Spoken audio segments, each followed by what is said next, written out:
Here's to you, dear listeners, and welcome back to another episode of Metal Gear Monday's Revengeance. Now, I'm going to stop right there because today is a special episode. This episode is part of our Haunted Halloween mini-season that we are releasing in addition to our regularly scheduled programming. I'm your host, Warren Minix. And I wouldn't dare do this alone. With me, as always, is our tour guide on Edwards Island, Tori Cortez. How we doing, Tori? I am so genuinely spooked right now. I know, like, here's the thing. I think you even busted that that toy that plays with your voice out before, and I'm still genuinely surprised about it. Good. That's the whole point. Now we also have our boat captain, Mr. Appalachia Jack himself, Mr. Chris Hampton. How we doing, bud? That's Jim Jack to you, buddy.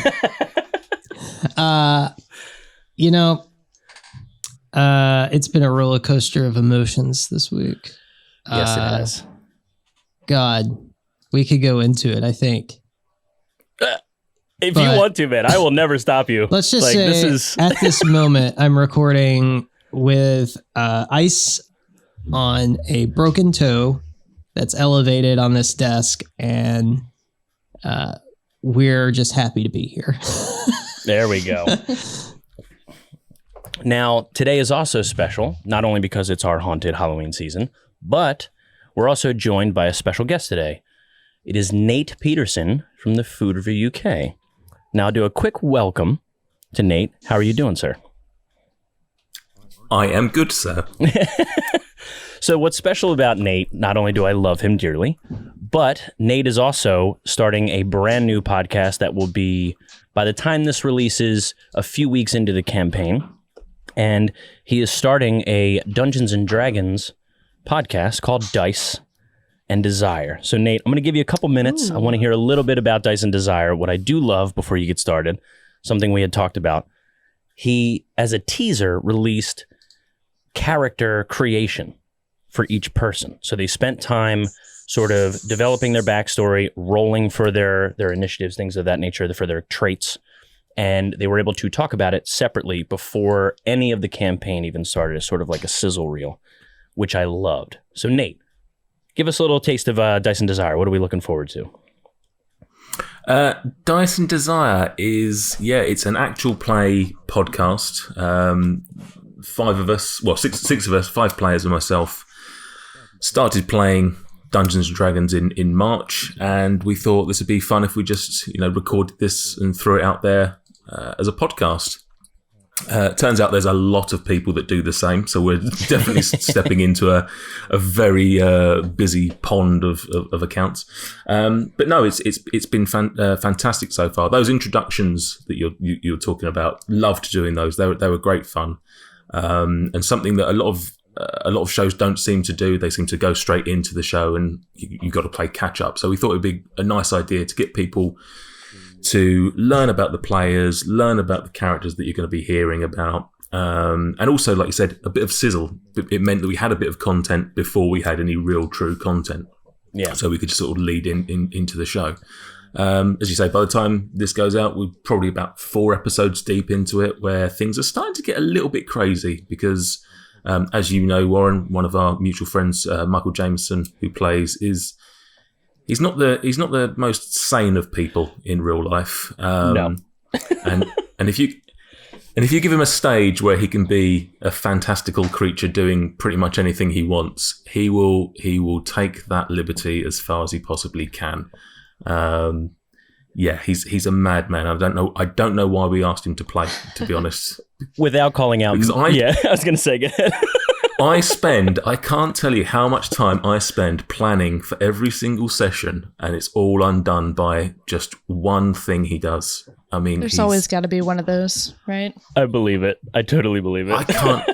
I wish I could tell you the first game that we played in March, the very first time any of us had ever played Dungeons and Dragons. I wish I could tell you what he did. I'll tell you off air what his very first action in the game was.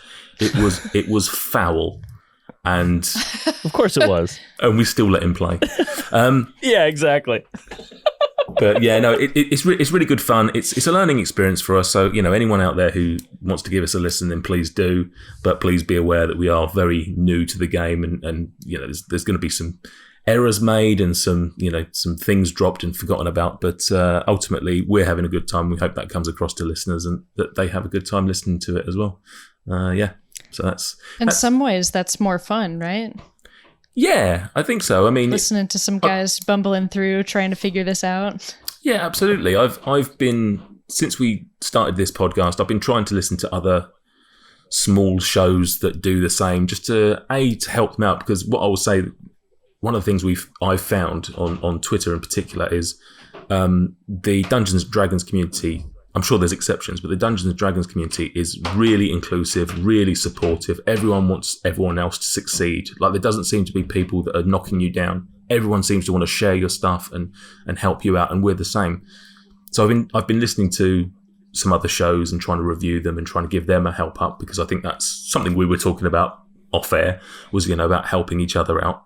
And sure. And I've been listening to shows, and there's some that are just really polished, and they're great because they're polished, but it's hard to get a connection because there's less fun and less stupidity, or I don't think that's the right word, but you're right. It feels like I'm listening to a show, whereas when I listen to other people where I can tell that they're just friends having a good time, I feel like I want to listen to that more because I don't know where that's going to go.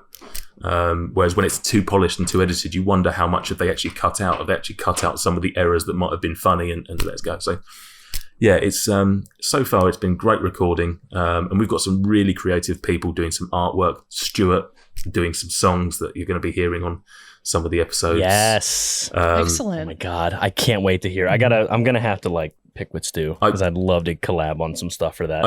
I promise, Warren, when you listen to episode 2, which comes out tomorrow as we're recording, there's a recap song at the beginning, and it is Chef's Kiss. It is beautiful.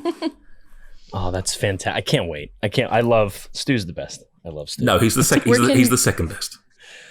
Real quick, before we move on, where can your podcast be found? So yeah, you can find us on iTunes, Spotify. We're on Stitcher for the one person that listens to us on Stitcher.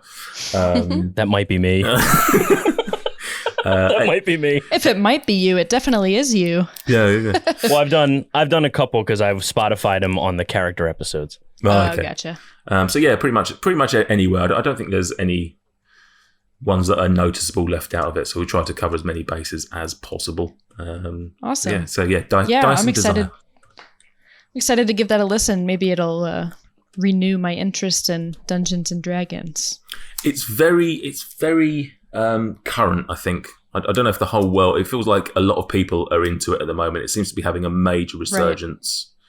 Right. I don't know what's key to that. I don't know if it's that there's been celebrities playing it, so it feels like, because obviously nerd culture's been around for a little while now, so I don't know why it would now necessarily have its resurgence when we've been able to nerd out for years. A long time. Maybe we just need it now more than ever. Escapism. I'm a big advocate of escapism, and Dungeons and Dragons is totally that, because you're given nothing apart from a rule book. It's all in the mind. It's all in the words. It's you've not got a board game. You've got nothing telling you exactly what you're doing, really. Right. So you've got possibilities. Really, just endless possibilities. Yeah. As I said there, I can plan. I've been planning the session we're running now. I've been planning since, I would say, April or May, reading, trying to learn everything, trying to learn the characters, etc., etc. And it can just go out the window when they do something just idiotic or inspired. And you can't be prepared for that. There's no way I can be prepared for every single choice that they make. Sure. Correct. Yeah. Especially after episode 1 with MJ, and I can't wait for episode 2. The man. Gosh, now I have to go listen right now. Yeah. I love it. Listen, guys, I'll be back in an hour and a half? Yeah, pretty much. Yeah, well, I can't imagine this being too long just because of the length of the game. Now, before we get started for the actual game, though, Tori, do you have a mystery patron that you would like to give a little shout out to? Warren, I do. Of course you do. Can we get a little MGMR ASMR with Tori Cortez, though?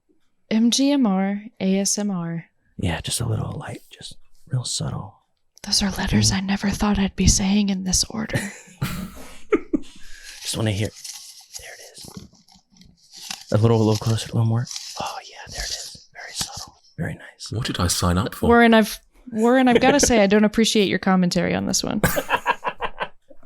Yes, you do. You're right, I do. All right. I have here a little piece of paper with a name on it. Oh, Nate, yes. Is that what it is? We shout out a random patron every episode just to let everyone know that we love them. We heart them for their contributions, and in our eyes, they're all special in their own ways. Does the patron go back into the pot? So could they get called out like back-to-back weeks? Oh, I have a sophisticated system, Nate. Okay. I'm sure you Did you see how big the cup was? Come on, Nate. Did you see how big the cup was? I like it. It's deceiving to make it look like we have more patrons than we do. Anyway, the mystery patron, who is no doubt sitting on the edge of their seat at this moment, is one Danny Cooler or Culler or something of that sort. I'm sure Danny is really going to appreciate my mispronouncing his name. I just want to say that, Danny, you couldn't be any cooler. Oh, Chris. So just for $1 a month, guys, you could join our Patreon, and Tori could butcher your name in a random episode if you'd like. Chris could save the day by making a great and adorable Dynamite statement pun. about it. Beautiful pun. How It's long the has dream team, y'all. Dan been a patron? Excuse me, Danny. Danny. It's written here, Danny. Danny. No, yeah. Now who's the one butchering Danny. it? Warren. Shit. I'm going to go. You guys can handle this yourselves? Da-da-da-da-da-da. Danny has been a patron since January of this year, and we sure do Hey. appreciate it here in September. Yeah, man. Oh, hell yeah. Dude, Danny- your Patreon birthday's coming up in a couple months, man. We've been through a hell of a year together, haven't we? Yeah, Danny? we have. Oh, my God. The fact that you're still with us, Danny, says Yeah, it dude. all. Through Thank you for all all the of the change. butchered names, through all of the terrible puns. Oh, my God. The B-roll of my terrible comedy. We've also got that going. Well, that stuff's been A-roll since we haven't put out any B-roll yet. Yeah, no kidding. So yeah, Danny, you're the man, dude. Thanks a ton. Feel free to jump in on the Discord and let's chat it out. What are your interests? I want to know more about you, my dude. So hop on in when the time comes. Chris, is there anything you'd like to do as far as a shout out before we get started? Yeah, I would like to actually just shout out to all the patrons and listeners because, we ran into a bit of a snafu with one of our recent releases. And let's just say between, I think, the 3 hosts, we've bought 2 new computers this summer. So That's true. after been a that year, significant investment, I think we're finally on the road to success, and we Agreed. appreciate you being patient while we adapt to this situation. Yes, Good endless thank yous.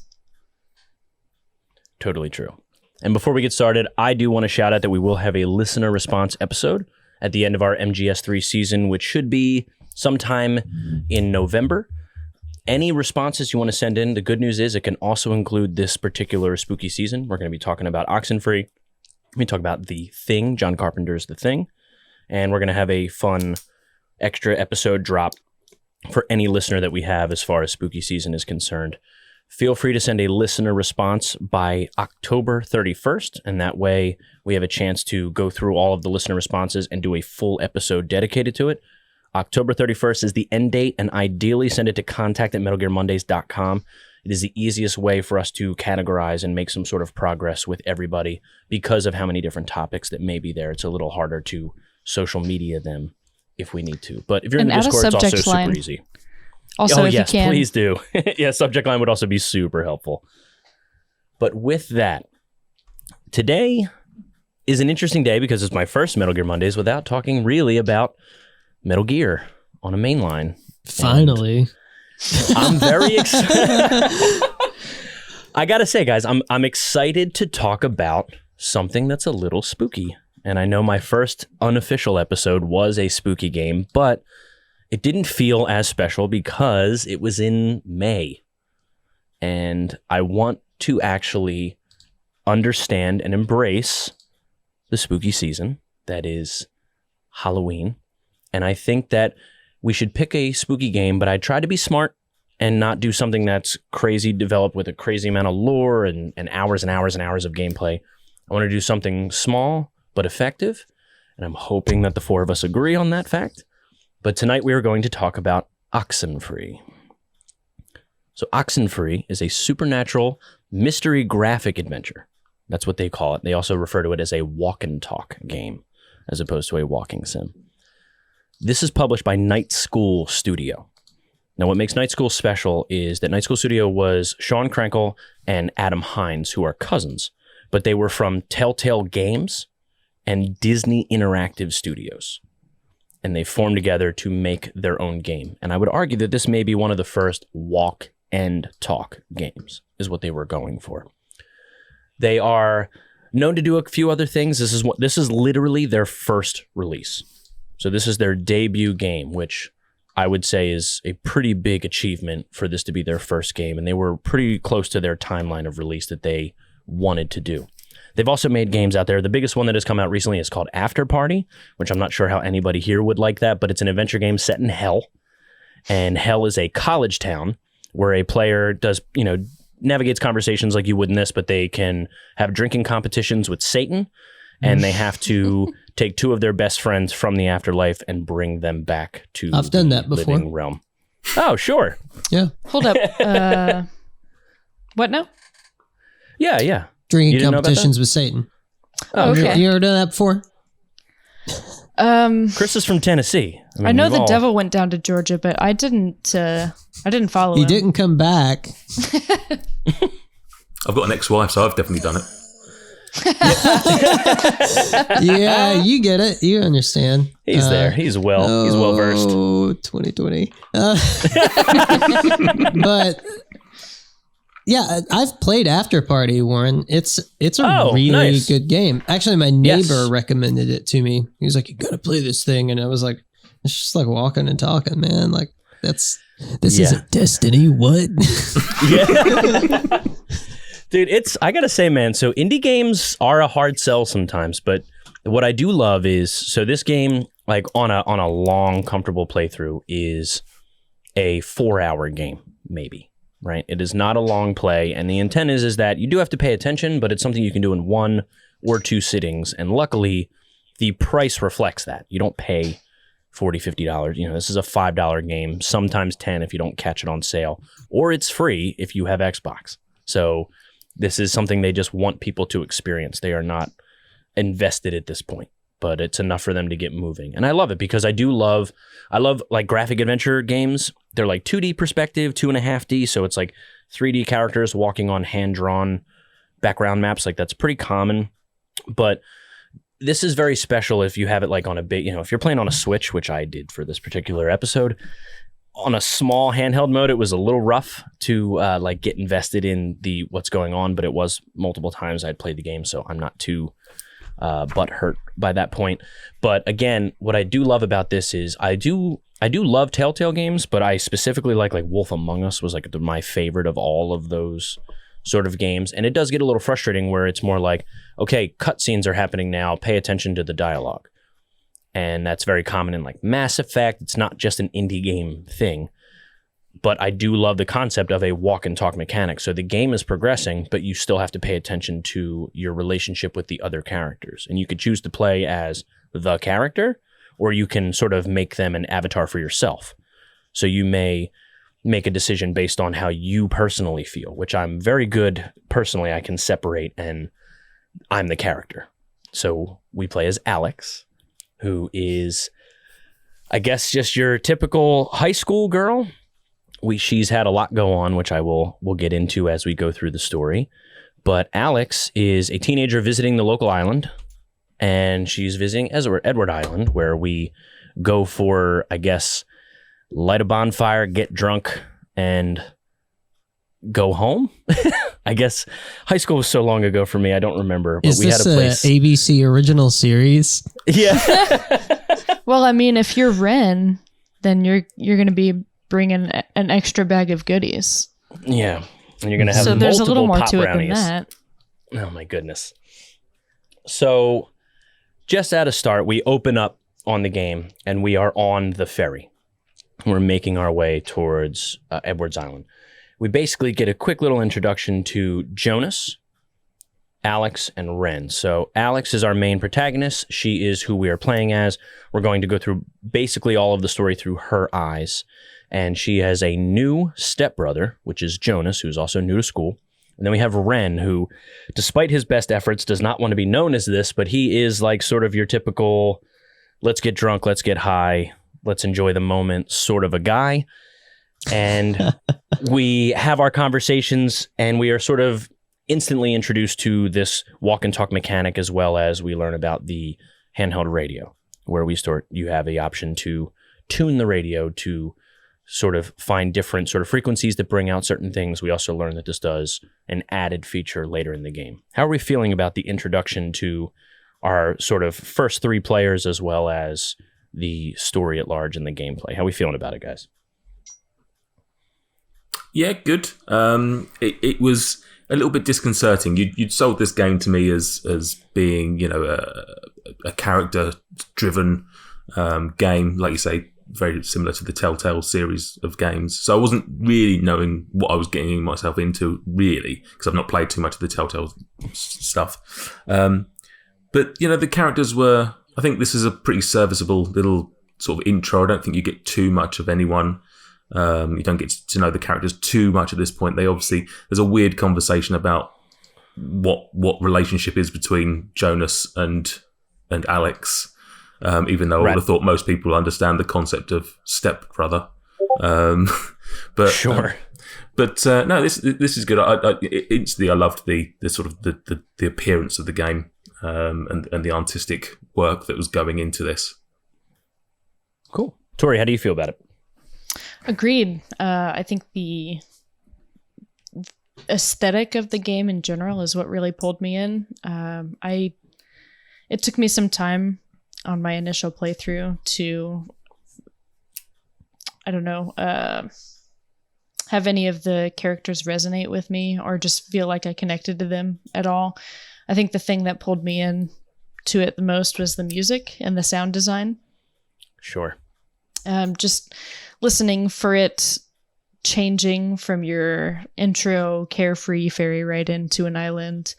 And then, you know, as we'll cover here pretty soon, you notice a pretty distinct change, a pretty abrupt change in the tone of the music. So I think that was big time. One of my favorite things. What do you got, Chris?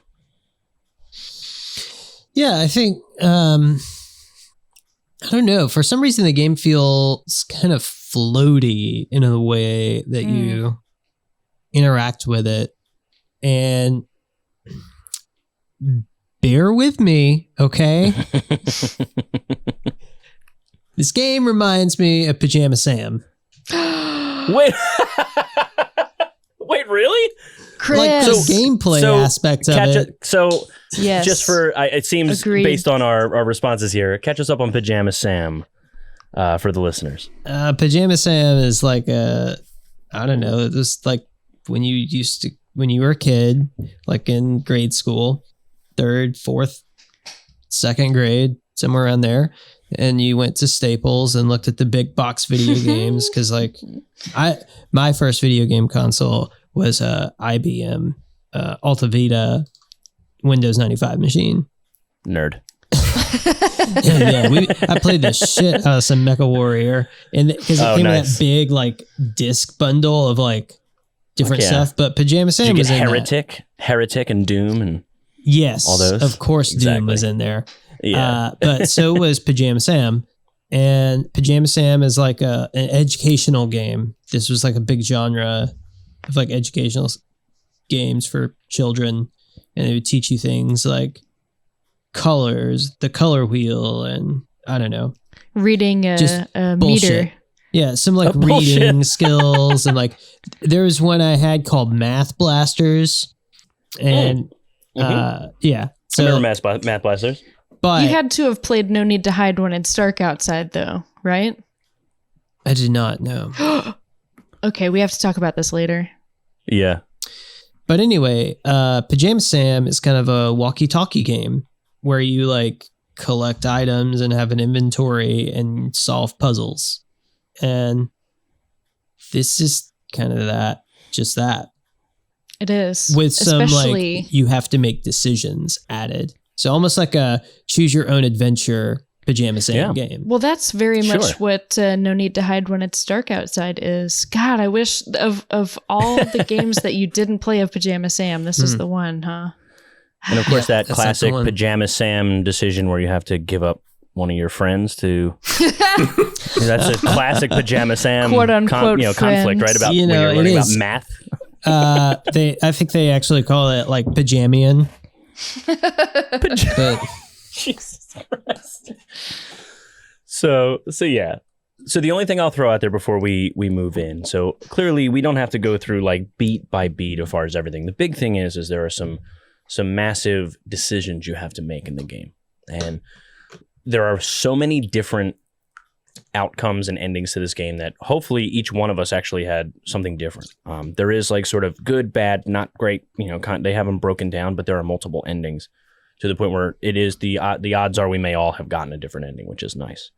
The only thing I'll throw out there with the conversation mechanic in itself, did any of it feel clunky to anyone as far as how it works? So you obviously had sort of colored boxes. So you would, pick whatever based on your system you're playing. You'd have left, top, right.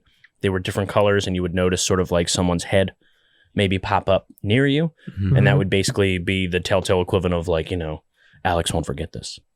You know what I mean? Like something like that. Was that sort of obvious? Did some people like catch themselves talking too early or maybe talking too late? So did it feel like a natural conversation of maybe you already know what you're going to respond to someone before they're done talking, but you have to wait to say something because you don't want to cut them off? Did anybody get that feel? Yeah, totally. I didn't. Yeah, definitely. I didn't like the way that mechanic worked because it wasn't even consistent throughout the game. Because sometimes they'd be talking and I'd accidentally click the button maybe too soon, which would cut off what they were saying. So I missed the end of their conversation. Right. But then you might do the same a bit later and it actually let them play out their conversation and then play theirs. And that annoyed me a little bit that there wasn't at least that level of consistency and that it wouldn't let you. I appreciate what you're saying. This is was it a walk and talk game where you can sort of keep playing while you're having these dialogue sessions. But at the same time, because some of these decisions are big and you do need to pay attention to what they're saying, it's a bit annoying that they would allow there to be the system where you could completely cut off by accident and not give you necessarily the time, because obviously you only get a certain amount of time to make some of these decisions. Right. Yeah, very quick. Most people are used to twice as much time to talk. Yeah, and by the time you're definitely right about that. By the time I'd read and thought, well, what am I going to decide? What am I going to actually choose of these three options? Sometimes it was too late and they were gone. So I do feel that was a bit clunky. mm-hmm. Sure. So we take our characters, we land on the ferry, we make our way to the beach where we get to meet the rest of the crew, which we meet Clarissa, who is by default, I guess, a bitch in the nicest way possible. We learn much, obviously why, and that she's clearly not always that sort of person. And we get to meet Nona. And I guess we also hear about Michael, which we learn is Alex's brother who had passed away sort of recently. And we get a little bit of that backstory as we go. But basically, we have our quick little moment. Did anybody struggle or be concerned when sort of Jonas wants to have a quick chat with Alex and Ren is just being the quipster that he is of, I know it's a horror game. So the first time I had played it where he's like, all right, I'm going to go off by myself. Nobody's going to come with me. I'm going to leave on my own. I'm just going to go. See ya. Bye. Did anybody worry about any sort of conversation with that around, oh crap, like I actually have to, I want to keep us as a group or maybe not? Like, did anybody like get that vibe that that's what they're trying to establish? Because I guess that's what they were going for. Yeah, that was my initial reaction to it, I suppose, was to just cut Jonas off immediately. And that's what I started the game over after my first playthrough, and for whatever reason I decided to do that again, just because I don't know. This is like, I'm about to get to the action of this game. I don't want to stop and have a chat with you right now. There's time for character building later. Come on. Yeah. See, I always liked Jonas a lot, just because I'm a single child. I'm an only kid. I don't have any brothers or sisters. So I naturally gravitated towards like, well, we're supposed to like each other, right? Like, that's how this works. So yeah, sure, bud. Who gives a fuck about my druggy friend? Like, I'll chat with you all day if I have to. At least that's how I felt about it. But luckily, it doesn't have like any ramifications. It's just more of letting you decide: are you playing as yourself, or are you playing as how you think Alex should play? What does he bring up, since I never triggered that conversation?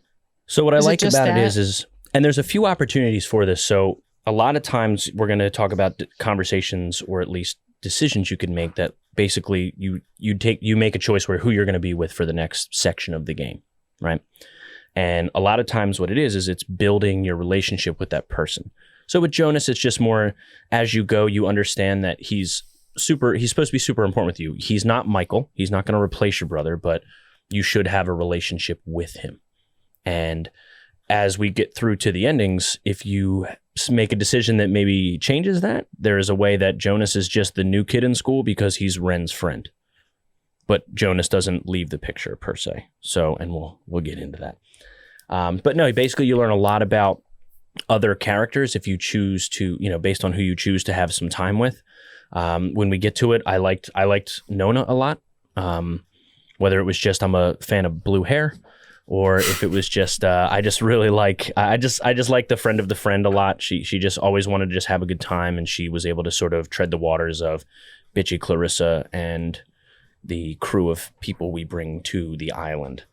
So we are on the island, and we learn that just the 5 of them are there. Other people got like busted at a party the previous week, or they don't take Ren seriously, so they lost his invite or any of that shit, which again is all done through pretty clever dialogue.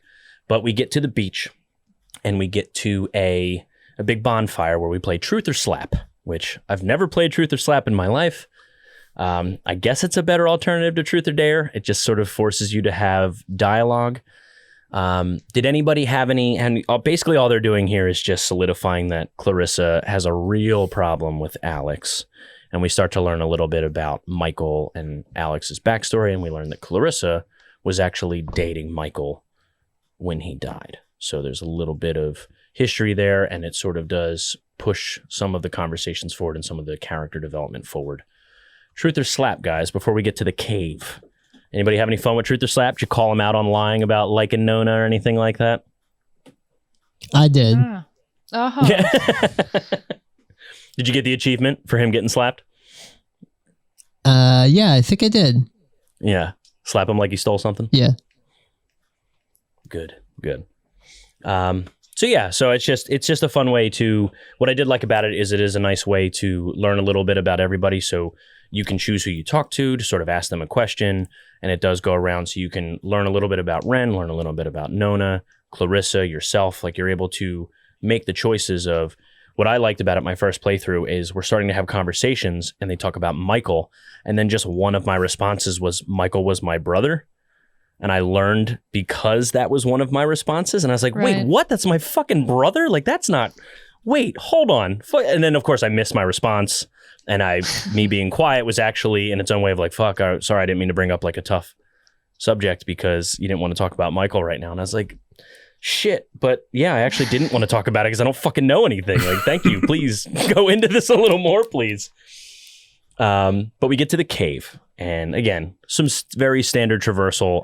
Again, walk and talk is a bit of a, if you play on the Switch with a touchscreen, it's literally point and click. You can click on the area of the map you want to go, and it'll just take you there, which was very nice. This would be fun on a touchscreen. I didn't even think about that. Right. Yeah, it did make it a lot more fun. And I have a third party Switch case, so it can be on while it's on the TV. Well, there's an iOS version, isn't there?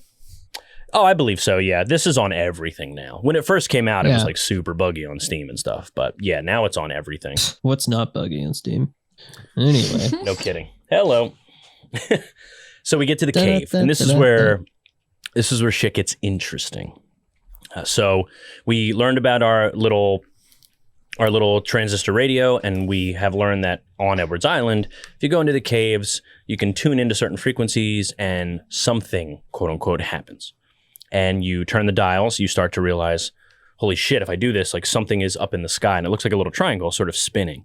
And I do like where I see it, and then the characters are like, do you see that up there? Do you see that little triangle thing spinning? I'm like, oh fuck, that's not like a toggle for me. This is in the game world, which I kind of enjoyed.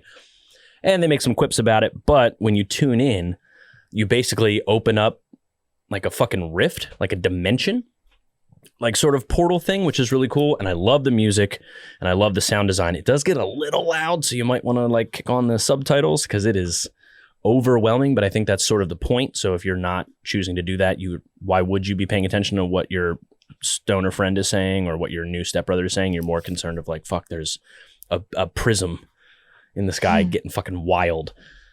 So what do we think so far as we are now learning that it is way more than a couple of kids getting drunk on an island? I'll just say this. Even with the prompt, I can't tell you how long it took me to notice the small triangle in the top of the screen. Even though the dialogue says, hey, what's that up there? I still couldn't find it. I still couldn't see it. Oh, no. Yeah, I don't know why. I had triangle blindness for a couple of minutes. It afflicts millions. It really does. Please donate now. This is just an awareness campaign. Just wanted to bring it up mid show. But yeah, so yeah, Tori, what do you think? So now we're starting to be like, oh shit, this may turn into, more than just a teen comedy. Yeah, I don't want to sound like a broken record, but this is where the sound design and the music really had me paying attention, because this is, I knew walking into this would be classified as a spooky game. So I'm waiting for that turn of, it's not just kids dicking around, it's kids about to find themselves in a whole lot of trouble.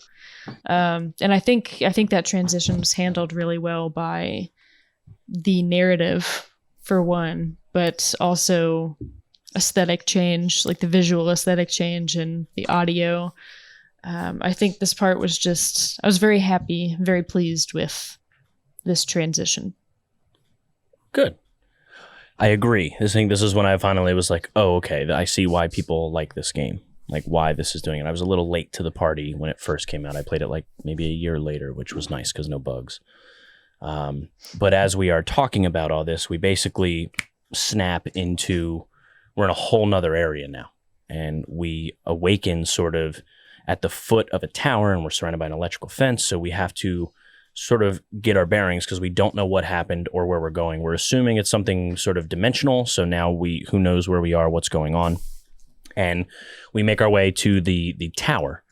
And this is when we start to learn that, like I said, if you guys know anything about Metal Gear Mondays, we are not a walkthrough podcast as far as like, hey, this is how you find all the little things to get all the secret endings. We are not that. I like to discuss them at the end just because I know this is an older game. But we learn about the hiker stacks. At least that's what we had called them in the Discord, where you sort of stack stones on top of each other on just like sort of a trail. And it was funny that Chris had sent them when he went out. And I was like, dude, this just reminds me of Oxenfree. Like, I don't know if you did that on purpose, but it was a nice visual to basically what we were doing in the game before you had played the game, which was nice.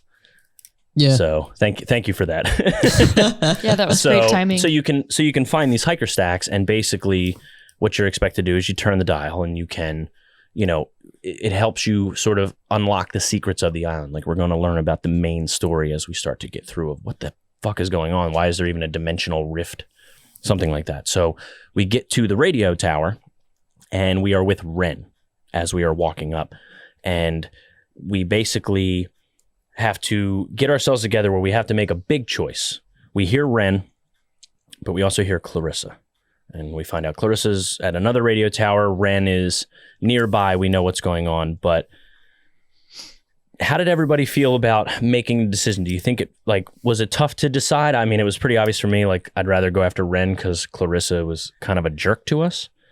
But did anybody have any other sort of qualms on what to do? And when we get to it, it may have an effect on the outcome of the game when we go. So how did everybody feel about that? Tori, what do you got? Yeah, no qualms. pardon me, but fuck Clarissa. I know. I think it's on purpose, but yeah, she's just a bitch, man. I wanted to fell like into her, it. but Yeah. Maybe we can talk about this later because I wanted to. My first playthrough was to give her a chance and to try and like her too, but we could talk more about that later. But yeah, for now, screw it. I'm going for Ren. Known as like a doorway to that because they're friends, right? And they don't have a history with Michael and all this stuff. Nate, how about you? How did you have no problems leaving Clarissa in the dust there? Oh no, I went for Clarissa. I chose Clarissa. Nice. Yeah, I think at the time that I summed it up was she just sounded like she was in more distress than Ren, or that she sounded like her situation was a little bit more pressing than Ren's. I agree. That's a nice read. I don't like Ren. I don't like Clarissa at this point by any means. I'm not saving her because I liked her as a character or anything like that. There might have been a little bit of subconscious of I want to like her, or I want the characters to mend, or maybe there's more of a story there than there is between Alex and Ren. I don't know at this point. But no, yeah, I chose Clarissa at this point. Cool. So the good news is that basically it just sort of adjusts the gameplay. So you learn how you traverse the campgrounds. You find yourself. What I do like about this is where they add an added piece to the gameplay. So you start to find these characters that are sort of possessed, right? They have their little flashy eyes and they have those dope fucking voices. But you also meet and you see that they have sort of these tape play machines, like just based on the map, and it's a pretty simple puzzle, but if anybody didn't know, because some people I had listened, especially back in 2016 and 2017, people just didn't understand that it's a tempo thing. So if the song plays at a certain tempo, you want to, sort of roll your stick to match the tempo, and it helps. I guess that sort of unlocks the possession or whatever is going on. It sort of breaks the flow of time so that you understand what they're trying to do. And it sort of definitely progresses with certain pieces based on certain characters with what's going on. It's okay if some people were frustrated by that, but again, anything musical I'm already in, so they had already won me over with like, oh, I have to do things with like tape players. This is the best. So I went with Ren. So that's part of why this can't be like a story focused, because our choices affect the story. So I'll do my best to go as how I went through it. But basically we find Ren, we find Clarissa. And on our way to find Clarissa, we then get ourselves in a position where we learn about the new radio. And you actually, if you want to traverse the town and sort of use all these other things you're finding out about, you can learn that we are now at a U.S. Army radio communications school. And it was like sort of some sort of code thing. So this whole island used to be a military installation. And there was sort of a lot of civilians and a lot of military folk that were involved in whatever was going on this island back when it wasn't uninhabited and became what it became. So we get Clarissa back. I would say that I didn't find it too much of a struggle with everything. I know there was a lot of find me here, maybe not here. But with the new radio, you then have like sort of another ability where you can tune in, you can start finding all the fun stuff that we had talked about as far as like the extra stuff. And it does open up a lot of the backstory that I guess it could work against the game, where you start to learn about the military installation and you start to learn about Maggie Adler, who was like the last known living person on this island, and she had died only a few days prior. So did anybody struggle with like, did it matter to anyone? So like a Chris, who is sort of calling out like it's like an educational game. Did the idea of you could just play through this and not give a shit about the quote unquote backstory, or what makes it a little more interesting than just what Alex is literally doing? Or did that like seem like an added layer of like, oh shit, I want to learn more about like what the fuck is going on, not just how do I get Alex out of this? Mm-hmm. Tori, what do you got? I tried to absorb every bit of information as I could. I was really tuned in to, after you learn, I guess we're here at this point, right? After you learn that you're dealing with ghosts on the island, yeah, and their dialogue starts appearing down at the bottom of the screen. I was always trying to tune into that because even when you're looking for a specific code on the radio, if you tune into a frequency somewhere in between what you're looking for and where you start, there will be little hints as to what's going on in the story. If you really pay attention, I was looking for all of that. And there's a lot of Morse code going on here. I've never known that, but I'm not surprised to know there's that a there's lot. even I'll get that into layer. it without like getting too into it, but there's a lot of like hidden shit, which is what made this game sort of special when it first came out. Nate, how do you feel about sort of this extra stuff? Did you care about the sort of game, or did you like the actual story within a story sort of thing going on here? I think at this point, I'm sort of... You do, with the radio in particular, you do get a sense at this point in the game that there's a lot more going on, whether it's Easter eggs, whether it's actually part of the story that you need to be tuning into to be fully aware of everything that's going on. I'm not sure what I was thinking at the time.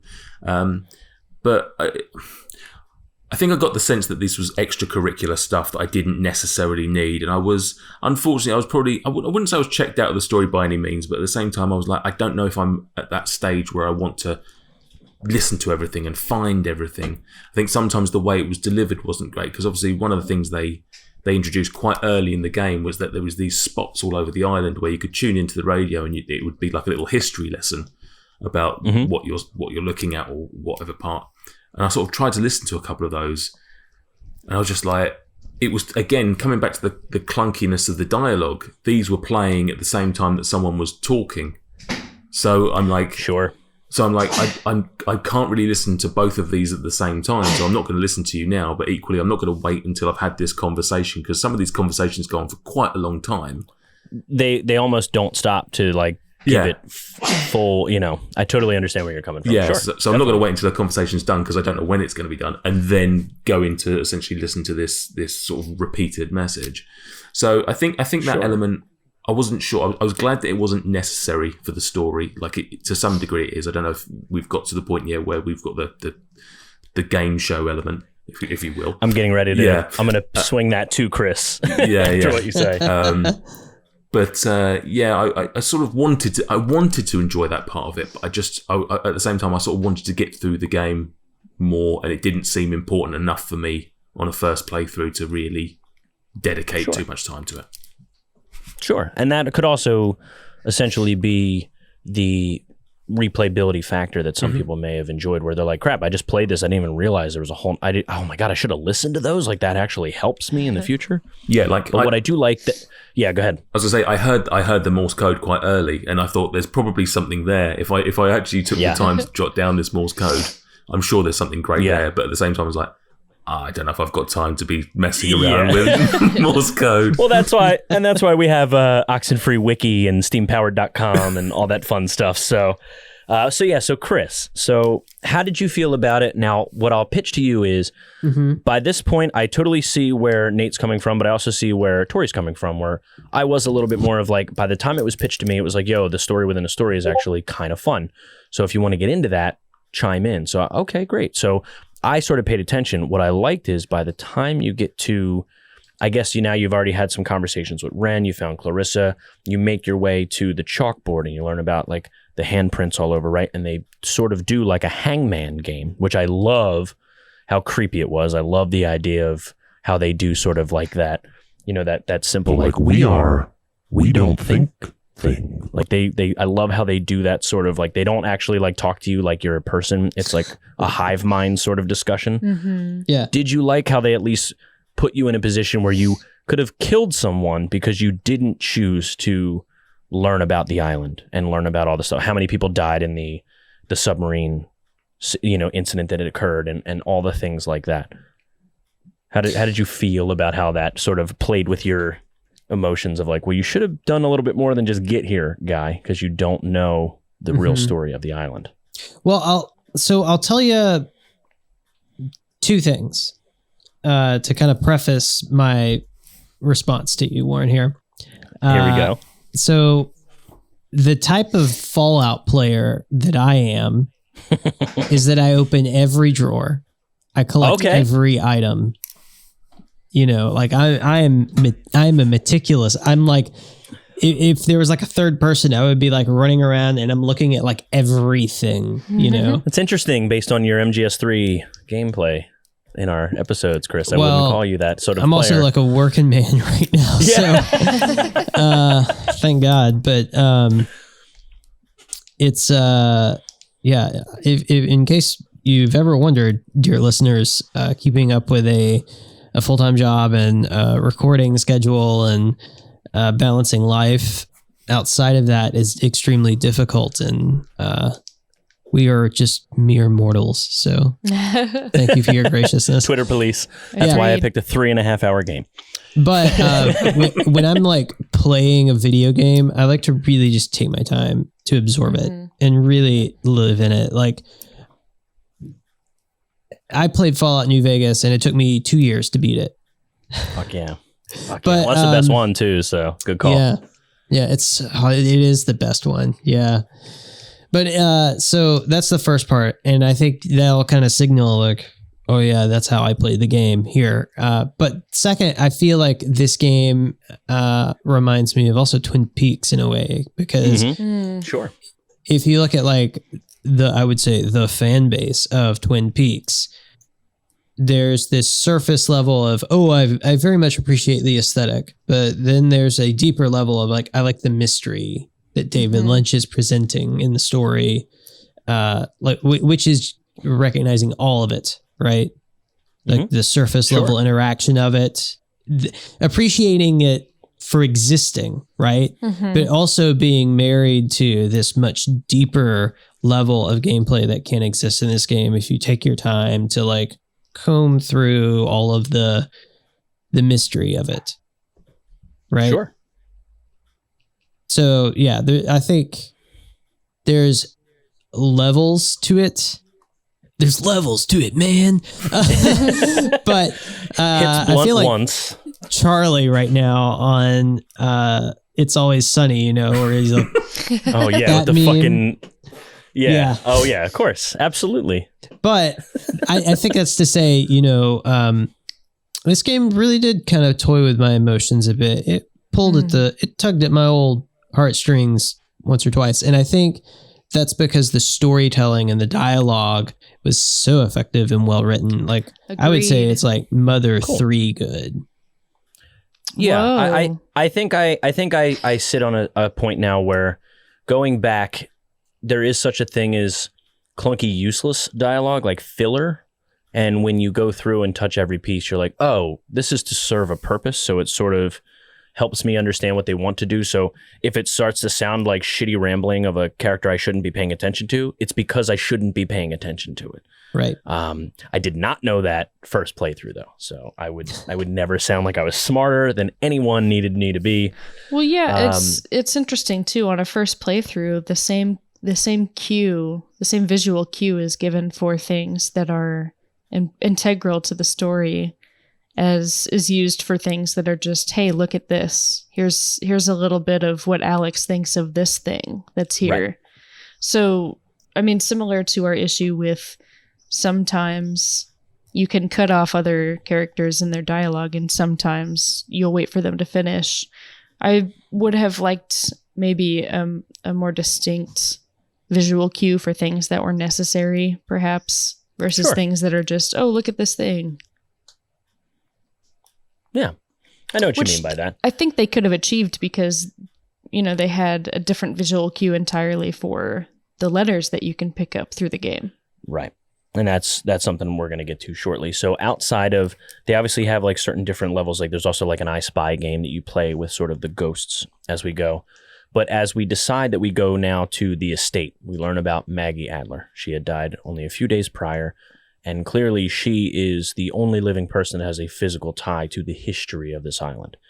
Now, before we move into the literal history and how it sort of affects future bits in the game, the main other big choice that I want to discuss here is, well, there's two real big ones, but the one I want to talk about is when Ren and Jonas are sort of having their spat of like, you know, why are we following him? Because he's just, you know, on his second pot brownie, and he even lied to us about having multiple pot brownies, and the magic in his brownie was stronger than he remembered and all this shit.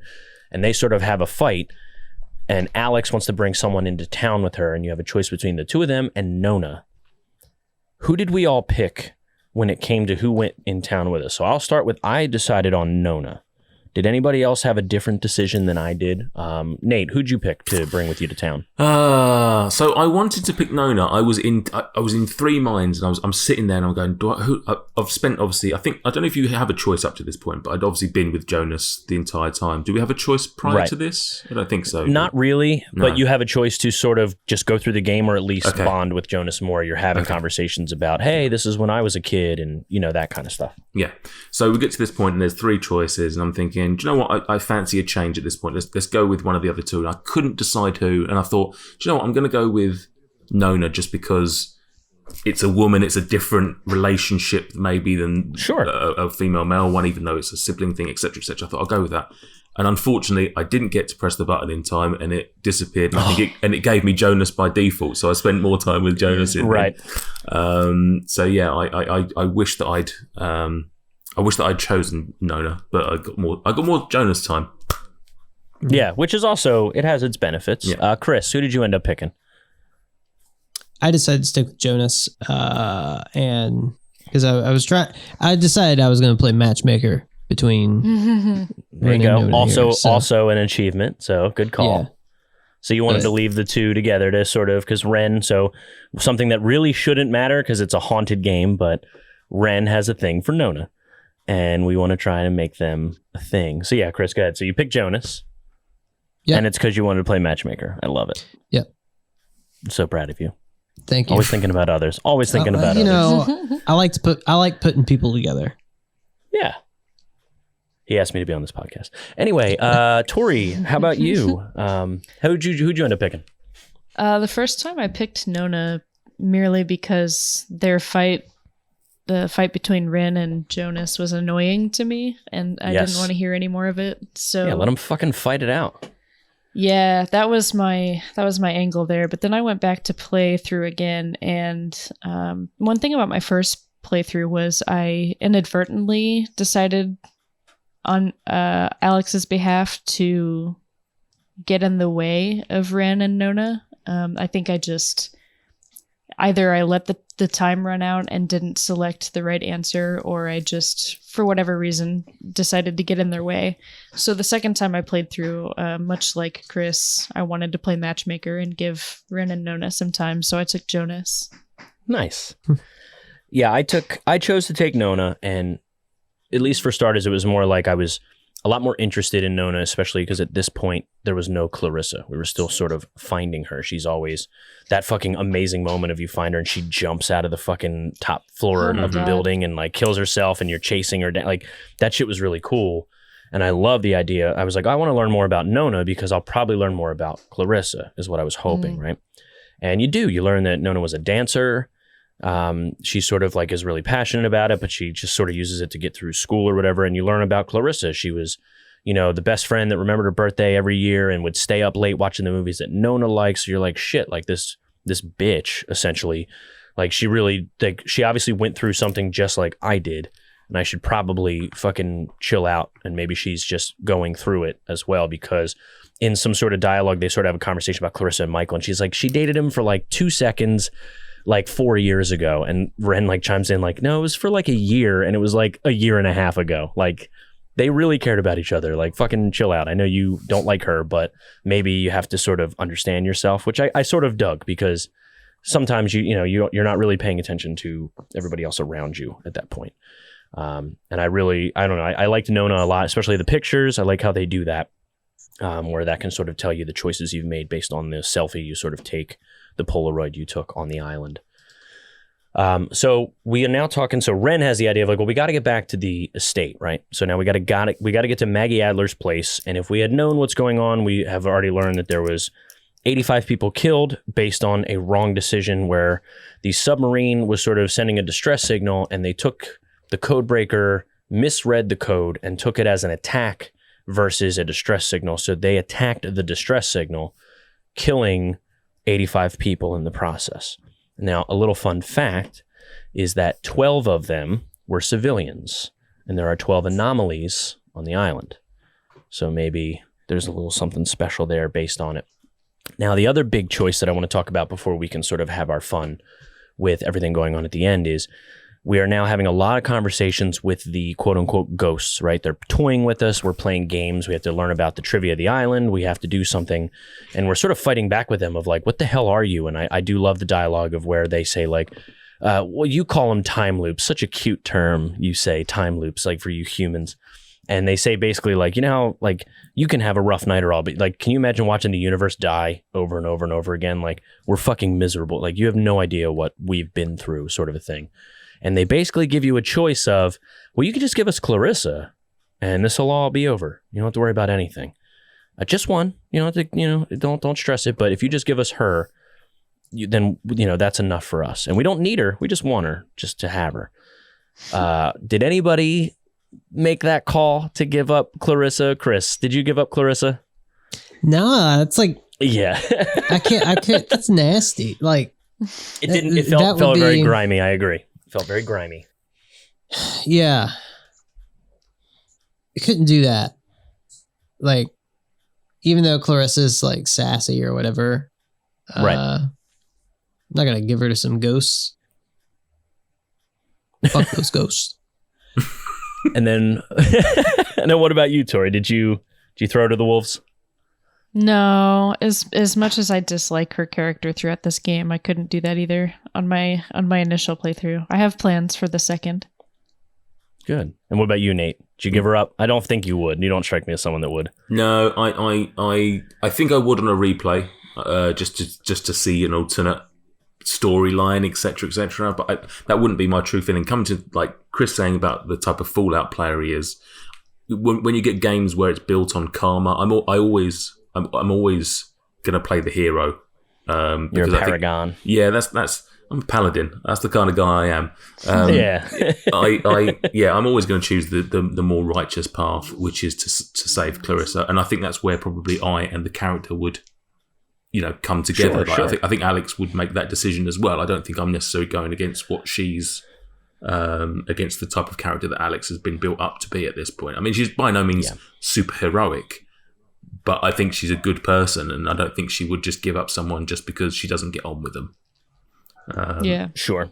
So I totally agree. If you're playing the character Alex, I never would see Alex do that to anyone. Even on her worst day, I don't see that. It was not believable that she would have even done that ever, based on however playthrough it was. That was just my understanding. Now, when you play the game, what's interesting is later towards the end, you're sort of asked with like, well, what did you do with Clarissa? Like they sort of like ask you, and you could actually be honest or lie either way. And that, how you tell people, is what makes a dramatic effect on the story. So if you chose to keep her and then you tell them that you traded Clarissa for your lives, the whole fucking crew is like, what the fuck? Like it changes a lot of your relationships with them later, even if you didn't actually choose to trade Clarissa. And if you choose to trade her, it doesn't actually, they don't take her. You actually are able to save her later in the game, much shorter, like super quickly. You're able to like basically interrupt their decision to take her, but you could still tell them that you didn't trade Clarissa for their lives, and it doesn't affect, because it's all about the relationship that they trust you on what you said, because Clarissa clearly has no idea what's going on. She's in the state of suspended animation of dimension travel and things like that, which is pretty wild. I do want to do a quick shout out to, I love how Nona, again, it's the little quirky stuff. Like she is just the cutest when she says like Epiphany Fields, and she like doesn't understand Epiphany. The only reason why I shout it out is because that song is so good. And I know Tori had talked about it before, but Scientific is the guy that did the music for this, and it's Scientific with no vowel, so it's SENTFC. He's so good, and he was a very integral part of the creation of this game outside of just the development. And when we start to talk about that alternate reality game that was sort of attached to this, he actually was like, he did his own little follow-up sort of video based on once everybody, like a community, found the ARG stuff, and he wanted to include why it was so important to him and things like that. But if you guys want to check it out, he's done a few other games that are pretty of note. I wish I had them right in front of me here, but Scientific is really good. The music is really special in this game. And I just wanted, the particular song that really stood out to me was Epiphany Fields. I really appreciate that music, and they call it out technically in with Nona's little dialogue. So I like that stuff. So we also learn a lot more about Michael. So the only other piece we really didn't talk about is as we are playing through as Alex through some of these characters, there are moments in the game where you are in your own time loop. So you begin to play the game, you wake up in an area, and you the first one is you are like on the beach and you kick a soccer ball, and then it replays, and then you talk to Ren again, or you talk to Jonas again, and then kick the soccer ball, and you have to learn what needs to be done moving forward. The one thing that's special about each of these situations is, so if anybody didn't do it, and we'll talk about it in a second, did anybody actually have like a sort of dialogue with your own reflection in the water? So if you find a way to make it still, you can have a conversation with yourself, and it has a username above. So if any of your friends had played this game, you actually see their username over their head telling you something in the game. And there's multiple varieties of it. The one that got for me was, don't tell Jonas to talk to his mother. It's not good for him. And yeah, so Nate, so there's a few of these. There's a few in the mirror back at Maggie's house. There's a few of these. We don't have to go into all of them individually, but that was the one that stood out the most to me. Did you sort of notice that? Because you don't have to do them per se, but did you actually see anything with like those reflections? Did they mean anything to you? Yeah, so this was obviously the first one you saw was, I think it's when I went to find Clarissa. I think it was the first one I saw, and it was in the mirror, and it was clear as day, and you could see like a username above it. But at the time it happens, I don't know what this is. This thing's just happened. I've walked past a mirror, and a weird reflection of Alex is there, and it's given me an option of things to say, or it says to me, when the time comes, let Jonas go to his mother. Right. And then so that's what it told you. Yeah, right. Yeah. But okay. But at the same time, I saw this thing across the top, and it had like numbers in it as well, and I'm like, what the hell does that mean? But then you see other ones later on, and it's got different usernames, so it's not necessarily. I don't think it's necessarily the same friend or whatever that's played this game on each decision. And I got the idea of that because obviously, jumping ahead a little bit, we get to see that from the other side. So. Yeah, I wasn't sure what the relevance was. Is it intended to be just a nice little thing, or is it actually intended to make you make decisions? So what I'll get to it towards the end, but basically we're gonna learn that there is, like, when you get to the real ending of this game, you learn that there is something that dramatically affects Alex versus everybody else if you make the tough call in this game as we go.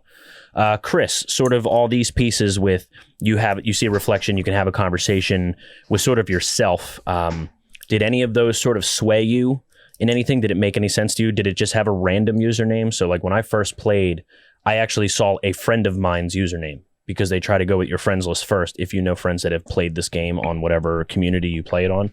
So I actually saw a buddy of mine tell me, don't let Jonas talk to his mother. It's not good for him. So did that happen for you, or did it make sense, or was it crazy? Well, listen, I've played Dark Souls, okay? So I'm not always going to follow the soapstone. Sure. And I'm going to carve my own path. So I wouldn't say that Brilliant. I saw the trick and I recognized it. Okay. And appreciated it and then moved on. Okay. But I like it. It's clever. Yeah. Especially when we get to the ending, it sort of ties in because like none of them are the wrong answer. Let's put it that way. I wish that more games would pick up on using the kind of meta sphere of the gaming, whatever, in their gameplay. Hint, hint, Death Stranding should let you have co-op with your friends, right? It makes no For real. fucking sense. God, Kojima doesn't know how to make video games, am I right, guys? What a anyway, Tori. Tori. Let's send him to clown college. You know what? I'm gonna start an email chain right now. Kojima. Tori, how did you feel about? Did it sort of sway you in any way? Did it like taken aback? Were you surprised by seeing this at all? Especially by the second or third time it sort of hits you.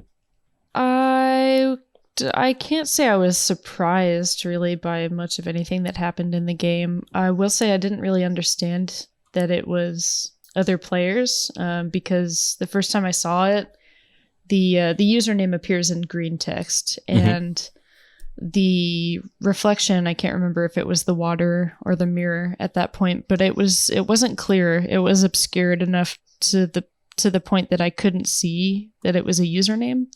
So I didn't fully understand what was going on there, but I still saw the advice given and just decided to disregard it because I wanted to play the game how I wanted to play, Sure. And there's nothing wrong with that. That's the best part. So as we continue through the story, and again, if you're playing as you'd like, you have everybody back, basically, and hopefully you've built good enough relationships with everybody based on your choices of protecting someone, saving someone. Again, you play hangman, you play like an I Spy sort of game, and you have to use your radio to connect the signals to stop them. Sometimes you find the character just sitting on a lamppost, right? Sometimes you can sit on a chair and be almost like possessed yourself, and to the point where the other characters that are not even technically in the loop, because Alex catches herself in these loops, if you do it 5 or 6 or 7 times, like Jonas will be like, we've done this before. Like they become aware because of just how obvious things are going on. And as you get towards the end, you find yourself in a position where you are having your own flashbacks, where you are having conversations with your dead brother, Michael. And the special thing about it is, one, you learn that they did have a great relationship, which I did enjoy. I was happy that what everybody thought about Alex and Mike was true, that they were just really good. And the piece that sort of Clarissa brings up is Michael was going to leave town, essentially with Clarissa. They were in love and they were going to, chase their dream or whatever it was. But you have a conversation with him and you basically told him, hey, let's go out for one last swim, so that we can, before you leave, and we'll figure it out. And he drowns that day, and you couldn't save him as Alex. And that's why she is so broken up over it. And that's why Clarissa blames you essentially for what had gone on. Now, what's interesting is during these conversations with Michael, you can have that conversation with him about, hey, go chase your dream. Go, what, Clarissa, she seems like a good person. Do what you got to do. Or you can be selfish and say you should stay home. I think it's the safer bet. It's better for you long term, something like that. Are you guys aware that Michael can come back to life based on these decisions? Nate, did you know that? I wasn't at the time. I've since watched a video about this because I wanted to sort of do a bit of research because I didn't want to necessarily keep playing the game myself. I thought I'd of course watch, do some research and stuff. And it made me aware of that, which is quite cool. I don't know how I feel about it in terms of the whole story, which we'll maybe get to. I don't know if we're going to do a summing up, but I'm ready. I'm ready to call that out. Yeah, yeah. I like it as an idea. It's a nice added bonus that you could actually sort of change your history, your destiny, whatever. Especially given what a tragic event it was and how much it affected Alex, who by this point, I would imagine we've all come to like Alex as a character. And you want good things. You want good things for her, and so if you've got an opportunity of doing that, it's a nice added extra that you could potentially do. But at playing the game, no, I had no idea that this was possible. Right, Chris. What about you? Did you know you could save Michael, essentially bring him back? I mean, I didn't really see this one coming as I was playing through the game, but it's cool. I did know you could bring him back, though, and that affects the outcome that I had in the game. Okay. Tori, what about you? From your gesture, I guess you did not know that? I did not know. And to be honest, I don't know if I'm particularly interested in doing that, just because of my personal thoughts and feelings going into the game and having experienced these flashbacks that Alex gets to have with him. I will say it was a heartbreaking sort of experience getting to have these, especially when you come to the final flashback. If you didn't choose to bring him back, it's a really heavy. A lot of these can be really heavy moments. Yeah, I think the big thing that surprised me with this one was a lot of this game. The vibe I sort of got was sort of, you do you, and that's going to come out with the best outcome, right? Like as long as you are honest with yourself and honest with your friends, that's going to put you in a better spot. With Michael, if you're selfish and tell him to stay and not follow his heart with Clarissa, then he dies if he goes with Clarissa. I was surprised that it was sort of the reversal, which definitely caught me because I figured, I told him to stay and come swim with me and he died. So go with Clarissa. You have my blessing. She seems like a sweetheart. I don't know enough about her, but I'm glad you care about her. I'm always here. And then he dies because of that. Definitely got me. I was like, fuck you, game. Like I was a little annoyed, but as far as the story goes, it is important. What's interesting too is if you bring back Michael, you still have the ability to affect his relationship with Clarissa if you choose to bring him back. So where they can come back and stay together, or they can come back and Clarissa's out of the picture almost completely because she doesn't exist if you chose to knock her out of some gameplay. Forsake her. Right. So you can literally have a moment of like, and nobody remembers Clarissa except me. And when the game ends, you can like talk to Ren and they're like, who?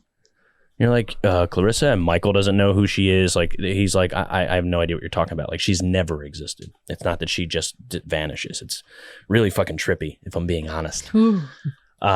So before we get to the ending and some of the other like extraneous stuff going on in our final thoughts, but so the game has like 13 endings, if I'm being completely honest. There is a shit ton of endings.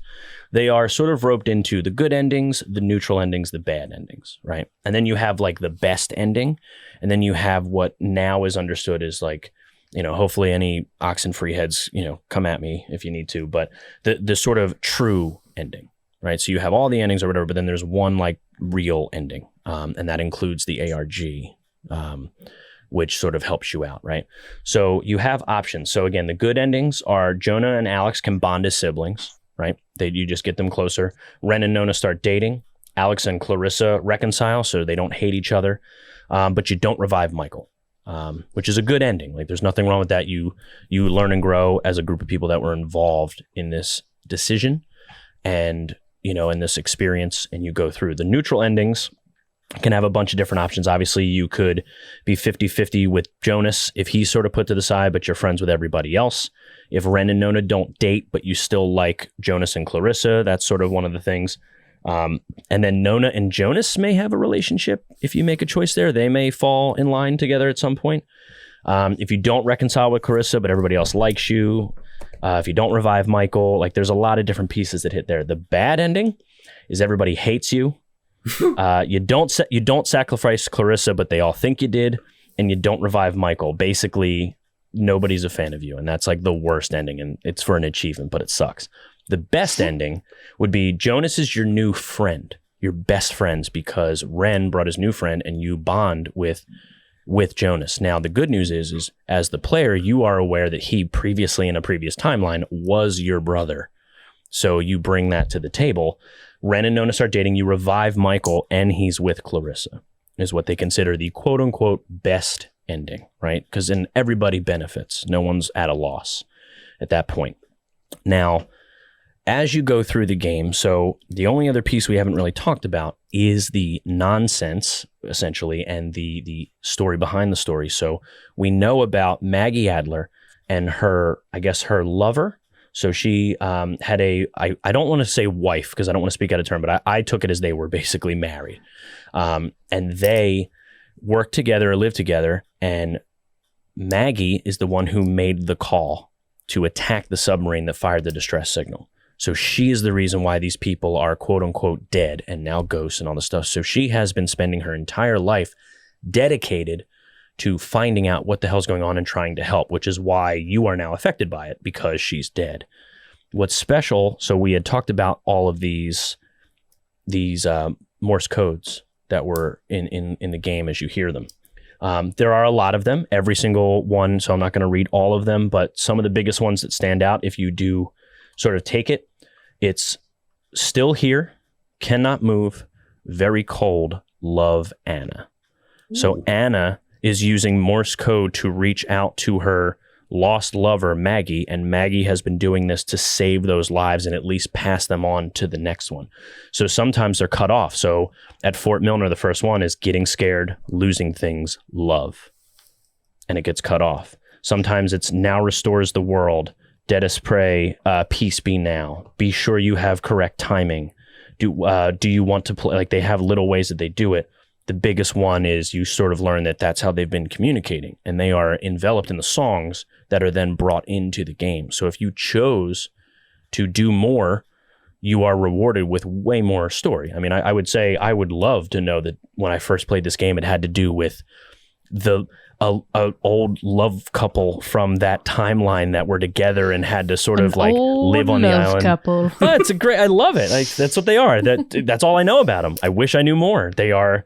Maggie died of old age, and she had spent her life trying to, find her lover and eventually save these other people as well, because they are stuck in the suspended state of animation.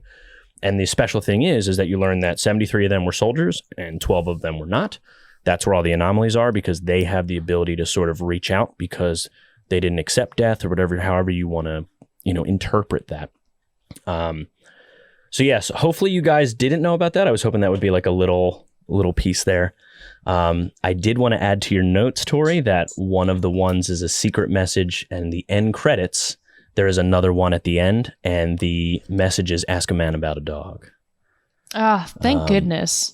And that's sort of how they tie it in. So what I'll say is, let's do a little roundup of how we felt about the game, and then I'll tie in the ARG and the true ending of the game that is sort of canon now, as it's been a few years since the game had come out.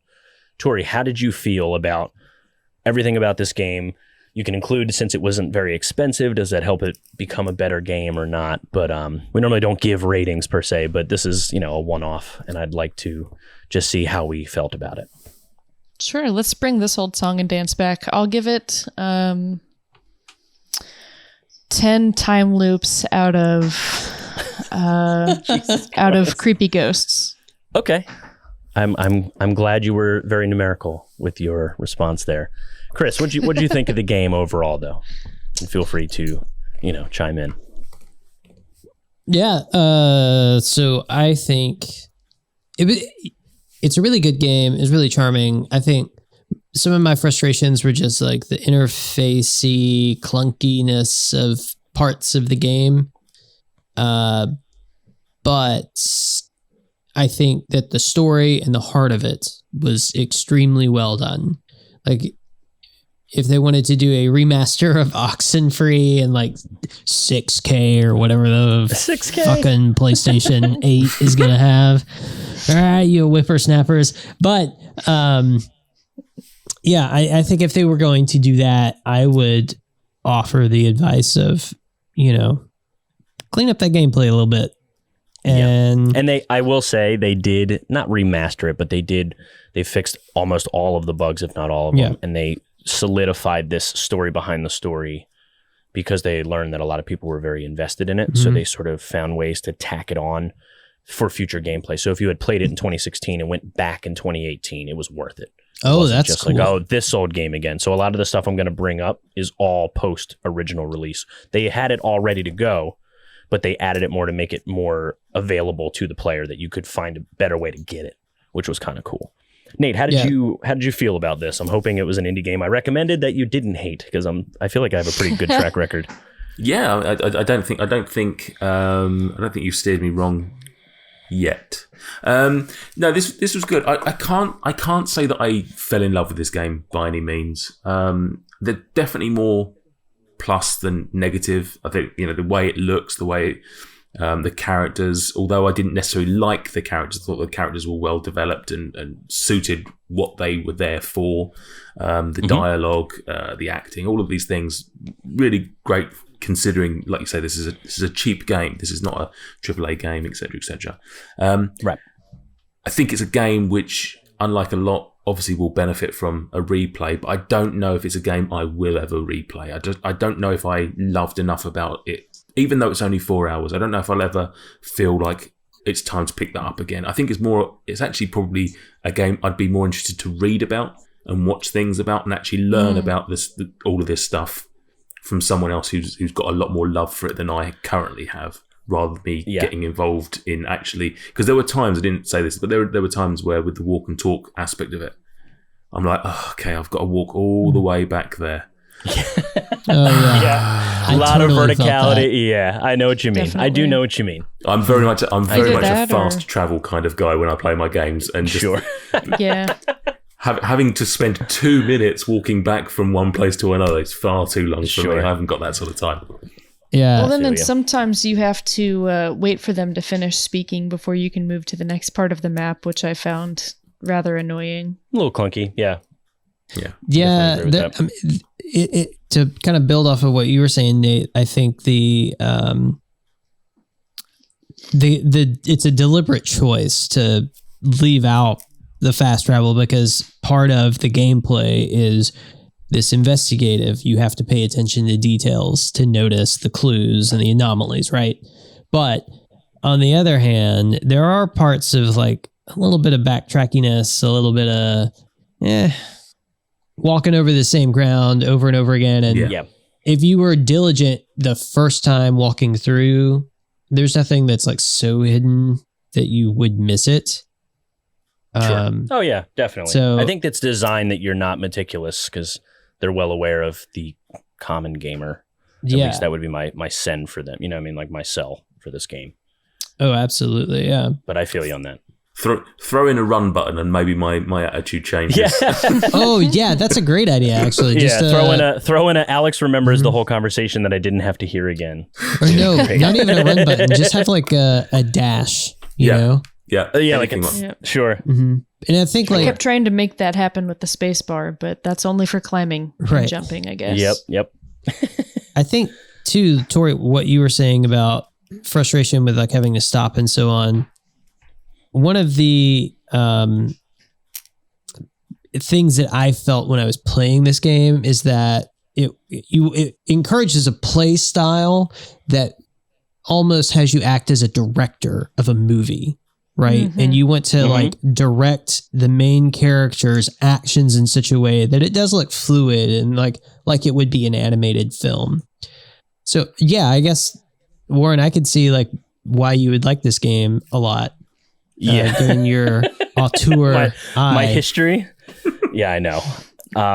Which is exactly where I will go with this. So when you first played the game, and again, when they released it on PS4 and past Steam, they had done like a brand new trailer, and there was a lot of crazy shit going on, and I'll get into that. So if you listen to all of the other, when you listen to each, so like station 89.9, frequency 91.5, things like that, they say things, Able 9, Baker 1, Charlie 6, Dog 9, like they say these sort of things.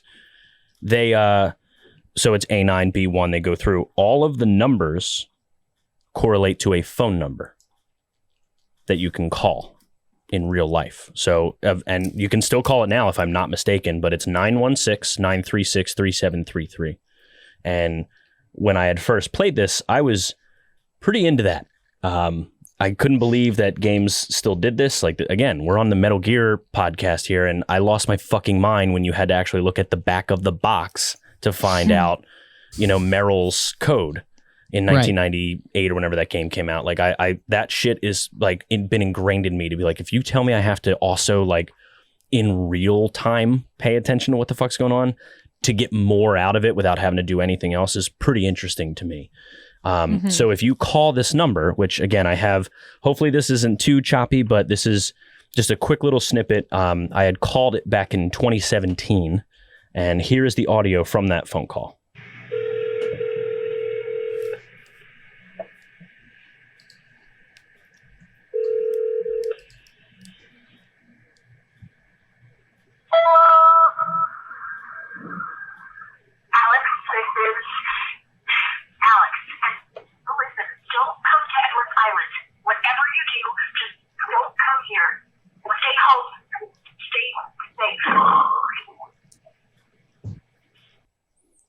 So Alex tells you, never go to the island.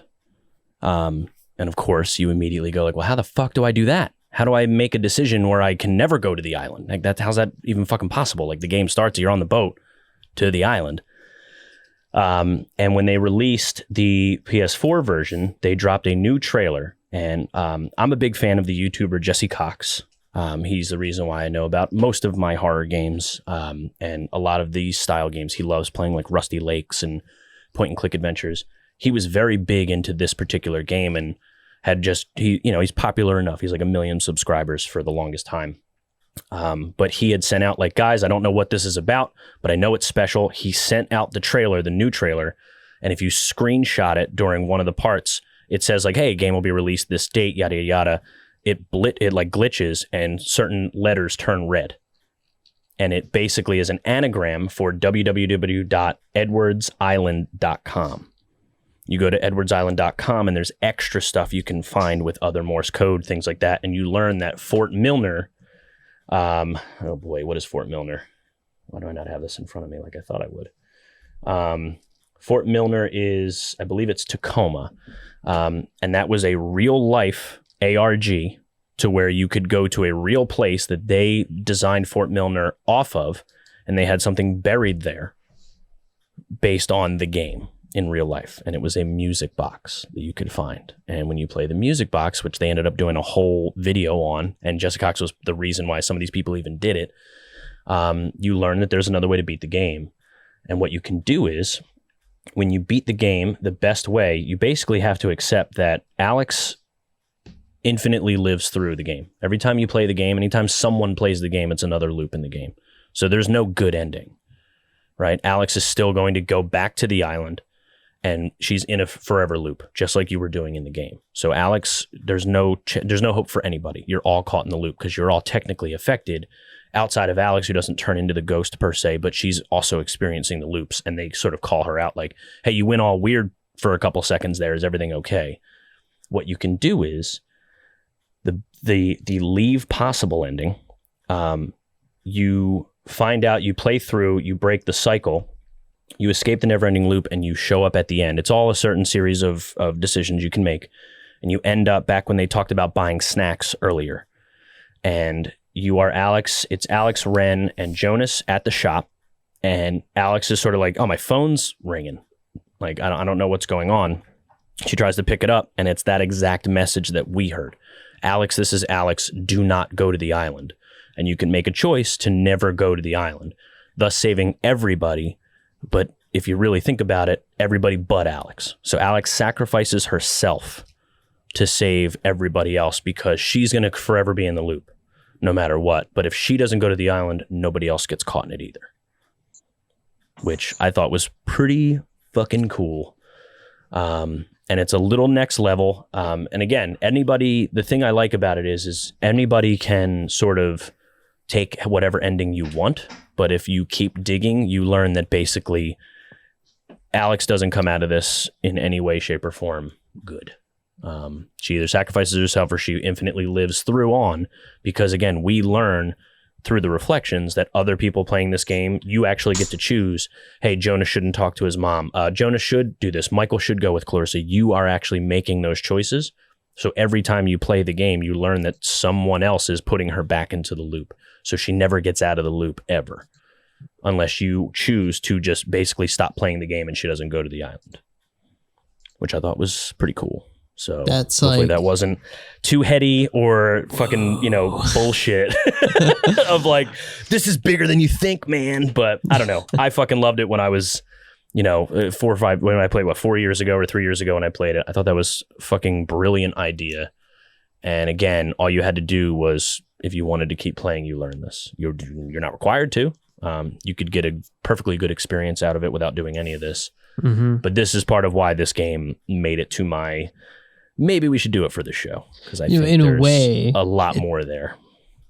Warren, I would say in a way, it's like the player, like us, through that journey of investigation is in their own loop, because you have to keep playing the game, right?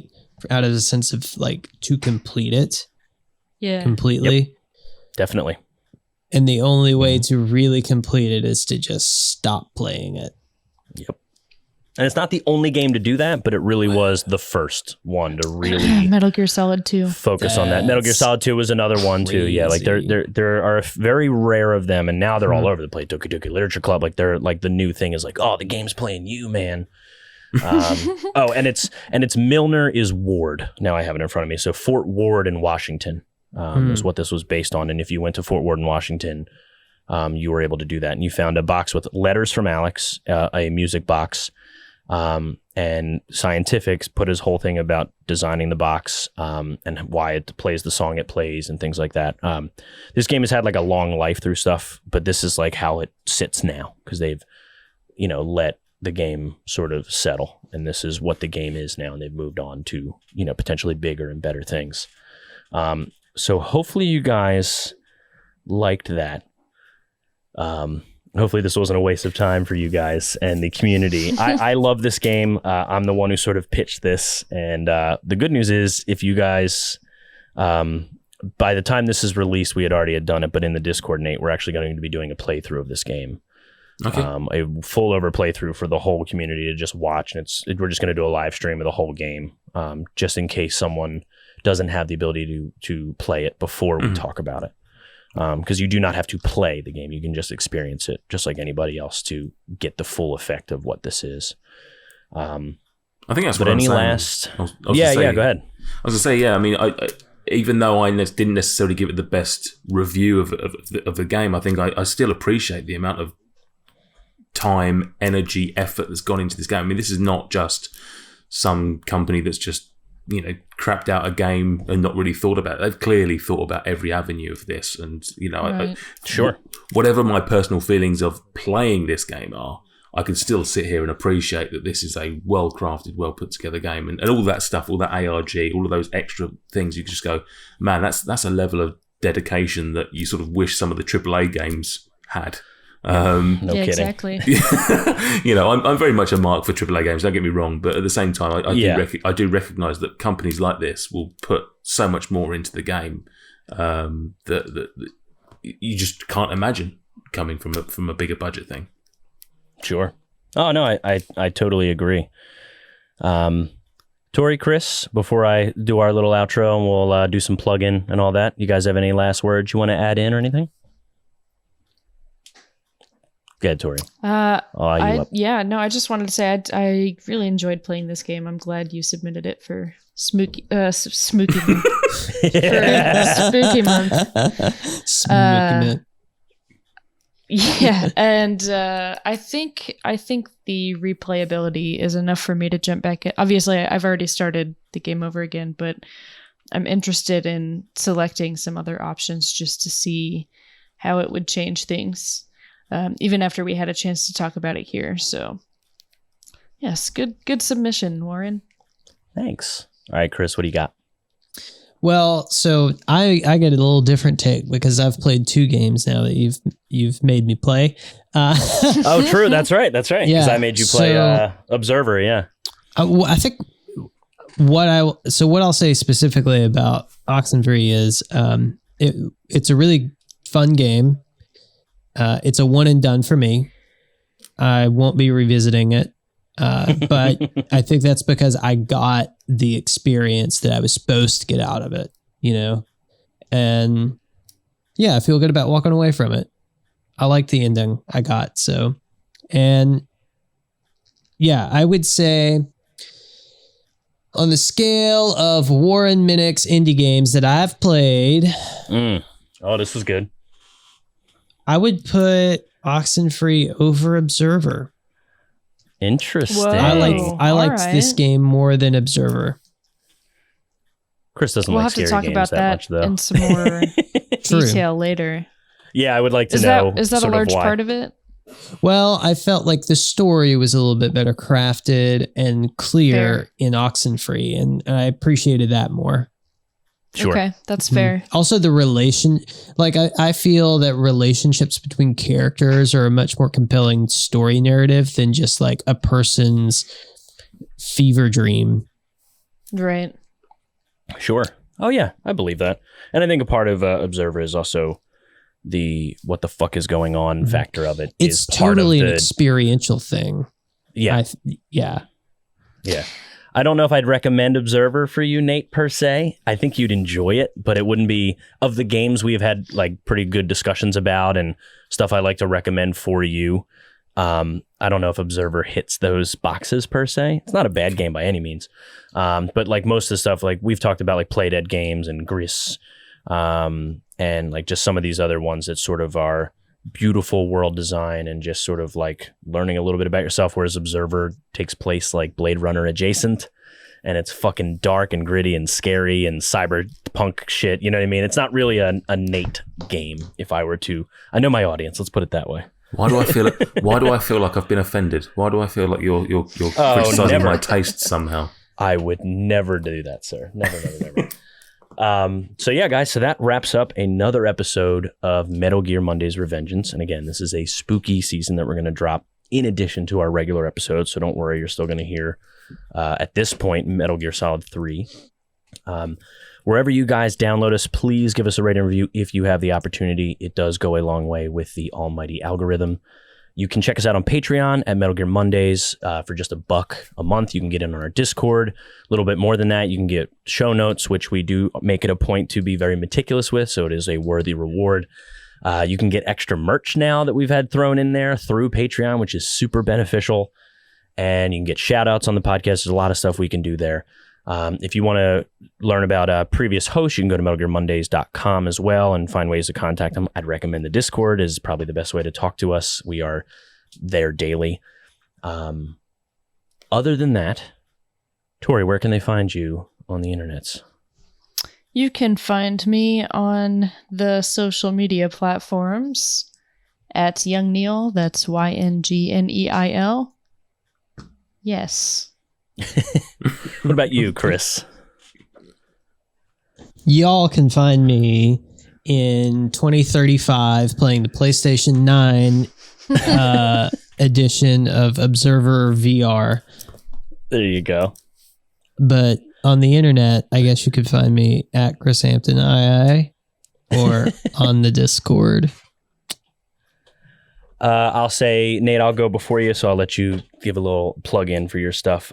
You can find me at Warren Minix on the social medias, if not Untaggable Gamer on any of the gamer stuff, even though I don't like to be tagged, hence the name. I'm also in a band, Spooky Forest. You can check us out at Spooky Forest Band. That would be fantastic if you guys give a listen. And shout out to everybody that has given me feedback, whether it be good or bad. I still appreciate it. You guys are the fucking best. Nate, outside of where people can find you on the internet, please feel free to go in. Since you got to do a little bit of a Dyson Desire in the beginning, would you like to at least call out MJ for Fruit Review UK and, you know, mock him openly here, and I'll allow that? No, it's less fun when he can't hear it directly. Oh, that's true. It's much better when it's to his face. But yeah, it's obviously if you want to find me personally, I'm probably the best place to get me is on Twitter. At Nate FRUK, but I'm pretty much more or less almost dedicated to the Dyson Desire Twitter handle at the moment. I seem to spend most of my time on there at the moment because, like I say, it's a great community, and so I'm spending a lot of time on there. So almost certainly I'll be there in some capacity, retweeting other people and making whatever snappy little comments that I feel that I can. Nice. All right, yeah, guys, so thanks again for another episode of Metal Gear Monday's Revengeance, and I think it is time to let it rip, Jack.